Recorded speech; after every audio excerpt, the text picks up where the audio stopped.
Hello बच्चों, let's read this question. During electrolysis of an aqueous solution of sodium acetate, which of the following gases is or are not liberated?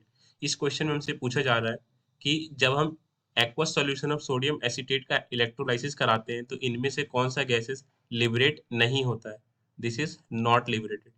And first option is CH3 यानी ethane. Option B is carbon dioxide. Option C is methane and option D is hydrogen. So please note the key concept of this question, and this is electrolysis of sodium acetate. यानी electrolysis of sodium acetate का मैं पहले reaction लिखता हूँ. 2CH3 C double bond O Na plus H2O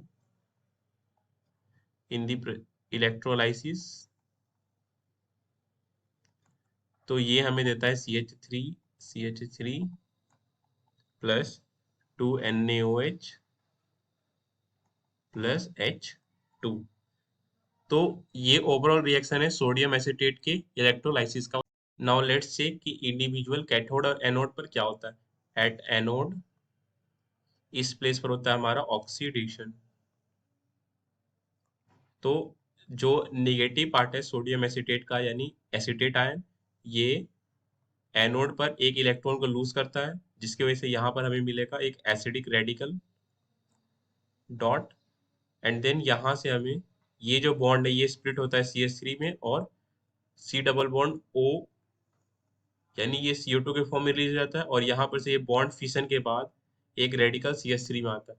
अब ये radical दूसरे CH3 radical से रिएक्ट करके हमें फॉर्म होकर मिलता है CH3 यानी ये एक इथेन गैस रिलीज हुआ यहाँ पर, और एक कार्बन डाइऑक्साइड रिलीज हुआ गैस.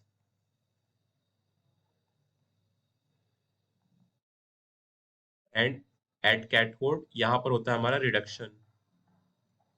अब कैथोड में हमारे पास इसका केटाइनिक पार्ट हो सकता है Na प्लस जो कि रिड्यूस हो जाए, या फिर हाइड्रोलाइसिस करा रहे हैं तो वाटर भी मौजूद हो, but the reduction potential of water is more as compare to sodium, इसलिए यहाँ पर वाटर का ही रिडक्शन होगा.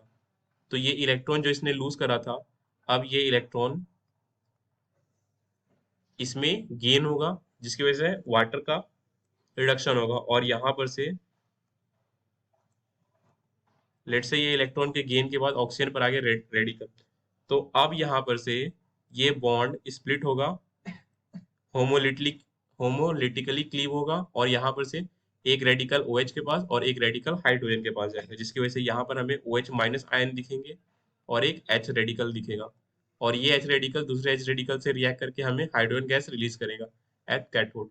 सो ओवरऑल रिएक्शन की बात करूं तो इसमें हमें इथेन रिलीज होता हुआ दिख रहा है, कार्बन डाइऑक्साइड रिलीज होता हुआ दिख रहा है, और हाइड्रोजन गैस रिलीज होता हुआ दिख रहा है. सो द ओनली ऑप्शन जो इन सब प्रोडक्ट से मैच नहीं कर रहा वो है option C, that is CH4. Option C CH4. ये गैस इस रिएक्शन में रिलीज ही नहीं हो रही, इसलिए the correct option of this question is option C. I hope आपको ये कॉन्सेप्ट समझ जाए स्टूडेंट. Thank you.